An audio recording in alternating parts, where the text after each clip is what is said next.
Good morning. SYBA same 3 તમારું paper number 305. પ્રશ્નપત્રનું નામ છે ગુજરાતી સાહિત્યનો ઇતિહાસ મધ્યકાલીન ભાગ 1.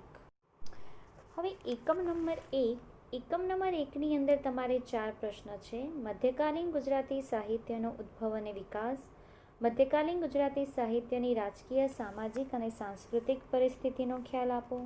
ત્રીજો પ્રશ્ન છે મધ્યકાલીન ગુજરાતી સાહિત્યની વિશેષતાઓ અને મર્યાદાઓ, અને ચોથો પ્રશ્ન છે હેમચંદ્રાચાર્ય અને તેમનું પ્રદાન. હવે આ 4 એકમમાંથી કોઈ પણ 2 પ્રશ્નો તમારે પરીક્ષાની અંદર પૂછાય છે, પણ તમારે મોટા ભાગે બીજો અને ત્રીજો પ્રશ્ન છે, એટલે કે મધ્યકાલીન ગુજરાતી સાહિત્યની રાજકીય, સામાજિક અને સાંસ્કૃતિક પરિસ્થિતિનો ખ્યાલ આપો, અને એની અથવાની અંદર મધ્યકાલીન ગુજરાતી સાહિત્યની વિશેષતાઓ અને મર્યાદાવાળો પ્રશ્ન પૂછાય છે.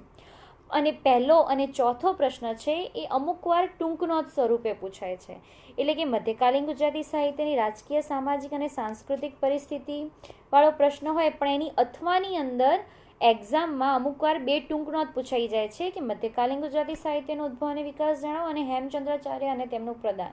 એટલે પહેલો અને ચોથો પ્રશ્ન અમુકવાર ટૂંકનોંધે સ્વરૂપે પૂછાય છે, પણ બીજો અને ત્રીજો પ્રશ્ન એ મોસ્ટ આઈએમપી છે, એ પરીક્ષામાં પૂછાય જ છે. હવે પહેલા પ્રશ્ન વિશે તમને થોડી ચર્ચા કરું કે મધ્યકાલીન ગુજરાતી સાહિત્યનો ઉદ્ભવ અને વિકાસ, એટલે કે મધ્યકાલીન ગુજરાતી સાહિત્યની શરૂઆત ક્યારથી થઈ, એટલે કે 11મી સદીથી લઈ અને છેક 18મી સદી સુધી, એટલે કે હેમચંદ્રાચાર્યથી લઈને દયારામ સુધીનું જે સમગ્ર સાહિત્ય છે એ સમયગાળાની અંદર કેટલા સર્જકો થઈ ગયા, સર્જકોની કૃતિઓ અને એમના વિશેની વાત આ પ્રશ્નની અંદર આવશે. બીજો પ્રશ્ન છે કે મધ્યકાલીન ગુજરાતી સાહિત્યની રાજકીય, સામાજિક અને સાંસ્કૃતિક પરિસ્થિતિ.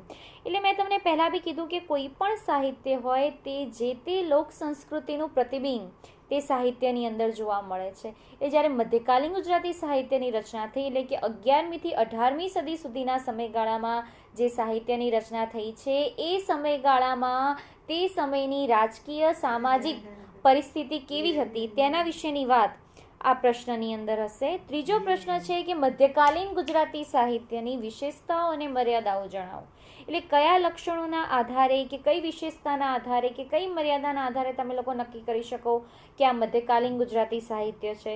એટલે કે મધ્યકાલીન ગુજરાતી સાહિત્ય પદ્ય પ્રધાન છે, મધ્યકાલીન ગુજરાતી સાહિત્ય હસ્તલિખિત સ્વરૂપે મળે છે, આ બધી એની મર્યાદાઓ છે.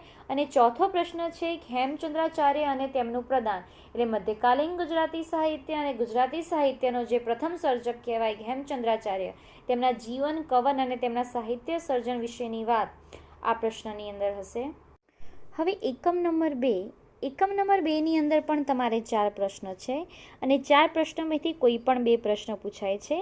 પણ જે તમારો પહેલો અને બીજો પ્રશ્ન છે, એટલે કે પ્રાગ નરસિંહ યુગનું સાહિત્ય, એટલે કે જૈન સાહિત્ય, પ્રાગ નરસિંહ યુગનું સાહિત્ય, એટલે કે જૈનેતર સાહિત્ય, મોટા ભાગે આ જે પહેલો અને બીજો પ્રશ્ન છે એ બંને પ્રશ્નો ભેગા થઈ અને તમારો એક જનરલ પ્રશ્ન બને છે કે પ્રાગ નરસિંહ યુગનું જૈનેતર સાહિત્યનો પરિચય આપો. એટલે કે પ્રાગ નરસિંહ યુગનું જૈનેતર સાહિત્ય, એટલે કે નરસિંહ મહેતા પહેલાંનું, એટલે કે હેમચંદ્રાચાર્યથી શરૂ કરી અને નરસિંહ સુધીનો જે સમયગાળો છે, એટલે કે 1150થી લઈ અને 1450ના સમયગાળાની અંદર, જેને આપણે મધ્યકાલીન ગુજરાતી સાહિત્યનો પ્રથમ તબક્કો કહીએ છીએ, તેને આપણે હેમચંદ્રાચાર્ય યુગ, હેમયુગ, કે પછી તમે જૈનેતર યુગ કે રાસા યુગ તરીકે પણ ઓળખો છો. એ આખો જ, એટલે 1150થી લઈને 1450 સુધીના સમયગાળામાં જેટલા બી સર્જકો થઈ ગયા, એ સર્જકોએ કઈ કૃતિ લખી છે તેના વિશેની વાત આ પ્રશ્નની અંદર હશે.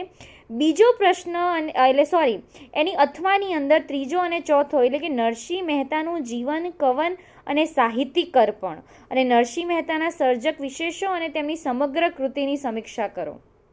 એટલે કે નરસિંહ મહેતાનું જીવન, કવન, એટલે કે નરસિંહ મહેતાના જન્મથી લઈ એમને કયું સાહિત્ય સર્જન કર્યું છે, એમની કઈ કઈ કૃતિઓ છે, એ કૃતિઓની કથા વસ્તુ, એમના પ્રભાતિયા છે, એમની જે કુંવરબાઈનું મામેરું છે, એમની જે દીર્ઘ રચનાઓ છે, જેમ કે શ્રાદ્ધ છે, કુંવરબાઈનું મામેરું છે, હુંડી છે, આ બધી કૃતિઓ વિશેની વાત આ પ્રશ્નની અંદર હશે. એટલે આ ભલે આ એકમની અંદર 4 પ્રશ્ન રહ્યા, પણ મોટા ભાગે આ 4 એકમમાંથી પહેલો અને બીજો બંને ભેગા થઈને પૂછાય છે, અને ત્રીજો અને ચોથો એ પ્રશ્ન પણ ભેગા થઈને પૂછાય છે. એટલે આ એકમની અંદર બી તમારે આ 4 પ્રશ્નોમાંથી કોઈ પણ 2 પ્રશ્ન પૂછાશે અને 2માંથી કોઈ પણ એક તમારે લખવાનો રહેશે.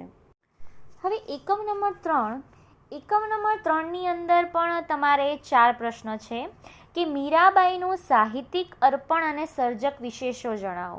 એટલે કે મીરાબાઈનું જીવન, કવન અને સમગ્ર સાહિત્ય સર્જનનો પરિચય. આ પ્રશ્ન તમારે જે આ પેપર નંબર 303 છે એની અંદર તમે મીરાબાઈના પદો, એનો સિલેબસ મેં તમને અગાઉના વિડીયોની અંદર જણાવી દીધો. એમાં પણ મીરાબાઈનું જીવન, કવન અને સમગ્ર સાહિત્ય સર્જનનો પરિચય, એ જ પ્રશ્ન જે તમારે પેપર નંબર 303ની અંદર જે તમારો બીજો એકમ છે, એ બીજા એકમની અંદર જે પ્રશ્ન આવે છે એ જ પ્રશ્ન આની અંદર આવે છે. પછી આની અંદર બીજો પ્રશ્ન છે ભાલણ અને તેની સાહિત્ય કૃતિઓ. એટલે કે મધ્યકાલીન ગુજરાતી સાહિત્યમાં આખ્યાનનો જે પિતા જે ભાલણ છે, તે ભાલણના જીવન, કવન વિશે માહિતી અને એની સમગ્ર સાહિત્ય કૃતિઓનો પરિચય આ પ્રશ્નની અંદર હશે. ત્રીજો પ્રશ્ન છે પ્રેમાનંદના પુરોગામી આખ્યાનકારો. એટલે કે પ્રેમાનંદના પુરોગામી આખ્યાનકારો એટલે કે આખ્યાન શિરોમણી જે મધ્યકાલીન ગુજરાતી સાહિત્યમાં તમે પ્રેમાનંદને કહો છો, એ પ્રેમાનંદની પહેલાં કયા કયા આખ્યાનકારો થઈ ગયા. એટલે કે જેમ કે ભાલણ છે, નાકર છે, વિષ્ણુદાસ છે, આ બધા એની પહેલાં થઈ ગયેલા આખ્યાનકારો છે. એટલે ભાલણથી શરૂ કરી અને પ્રેમાનંદ સુધીના જે સમગ્ર જે આખ્યાનકારો કહેવાય તેનો પરિચય આ પ્રશ્નની અંદર આવશે. જેમ કે તમને બધાને ખબર છે કે આખ્યાનના બીજ રોપણ તમને નરસિંહ મહેતાનું જે સુદામા ચરિત્ર કૃતિ છે એની અંદર આખ્યાનના બીજ રોપણ જોવા મળે છે. અને જ્યારે આખ્યાન કડવું 1, કડવું 2 એટલે આખ્યાનને કડવાબદ્ધ ભાલણ કરે છે, માટે ભાલણને આખ્યાનનો પિતા કહેવામાં આવે છે. અને જે નાકર છે એ આખ્યાનના પ્રકાર પાડે છે. એટલે કે કડવું 1, કડવું 2 એ તો જે ભાલણે કર્યું, પણ એ કડવાની અંદર બી મુખબંધ, ઢાળ અને વલણ એ જે 3 પ્રકાર છે એ નાકર પાડે છે. અને આખ્યાન શિરોમણી એટલે કે પ્રેમાનંદ એટલે કે મધ્યકાલીન ગુજરાતી સાહિત્યમાં જે આખ્યાનનું સ્વરૂપ છે, જે નરસિંહ મહેતાથી શરૂઆત થાય છે, એને આગળ ભાલણ અને નાકર વધારે છે અને શિરો એટલે એને શ્રેષ્ઠ જગ્યાએ પ્રેમાનંદ પહોંચાડે છે. હવે ચોથો પ્રશ્ન છે વલ્લભ મેવાડો, ધીરો ભગત અને પ્રીતમ. હવે વલ્લભ મેવાડાની અંદર એના વલ્લભ મેવાડાના ગરબા પ્રખ્યાત છે. માતાજીનો ગરબો છે, એનો કળીકાળનો જે ગરબો છે એ આખા ગુજરાતી સાહિત્યની અંદર એની શ્રેષ્ઠ કૃતિ છે.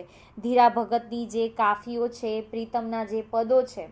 હવે આ જે પ્રશ્ન છે ને વલ્લભ મેવાડો, ધીરો ભગત અને પ્રીતમ, આ ત્રણેય સર્જકો ટૂંક નોંધની અંદર પૂછાય છે. અને એની ઉપર જે તમારા 3 પ્રશ્નો છે, 3માંથી કોઈ પણ એક પ્રશ્ન હોય અને એની અથવાની અંદર આ 3 સર્જકો આપેલા હોય, આ 3 સર્જકોમાંથી કોઈ પણ 2 સર્જકનો પરિચય તમારે આ પ્રશ્નની અંદર આપવાનો હોય. હવે એકમ નંબર 4ની અંદર તમારે 7 કૃતિઓ આપેલી છે. એ 7 કૃતિઓમાંથી કોઈ પણ 4 કૃતિ તમારે પરીક્ષાની અંદર પૂછાય છે. અને 4માંથી કોઈ પણ 2 કૃતિ તમારે પરીક્ષામાં લખવાની હોય છે. એમાં ભરતેશ્વર બાહુબલી રાસ છે, સિરી સ્થુલીભદ્ર ફાગુ છે, વસંત વિલાસ છે, પૃથ્વીચંદ્ર ચરિત્ર છે, રણમળ છંદ છે, ત્રિભુવન દીપક પ્રબંધ છે, હંસાવલી છે. હંસાવલી એ પદ્ય વાર્તા છે, ત્રિભુવન દીપક પ્રબંધ એ પ્રબંધ સ્વરૂપનું છે, રણમળ છંદ કૃતિ છે, પૃથ્વીચંદ્ર ચરિત. મધ્યકાલીન ગુજરાતી સાહિત્યમાં આખું મધ્યકાલીન ગુજરાતી સાહિત્ય તમે જુઓ તો જે પદ્ય સ્વરૂપે મળે છે, પણ અપવાદ રૂપે જો એક ગદ્ય પ્રધાન કૃતિ મળતી હોય તો તે પૃથ્વીચંદ્ર ચરિત્ર છે.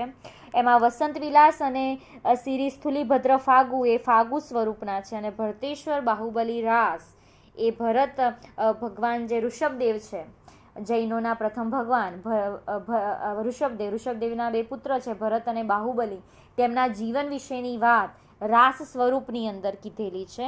એમાં તમારા એકમ નંબર 4ની અંદર 7 કૃતિઓમાંથી કોઈ પણ 4 પૂછાશે. 4માંથી કોઈ પણ 2 કૃતિ તમારે પરીક્ષાની અંદર લખવાની રહેશે.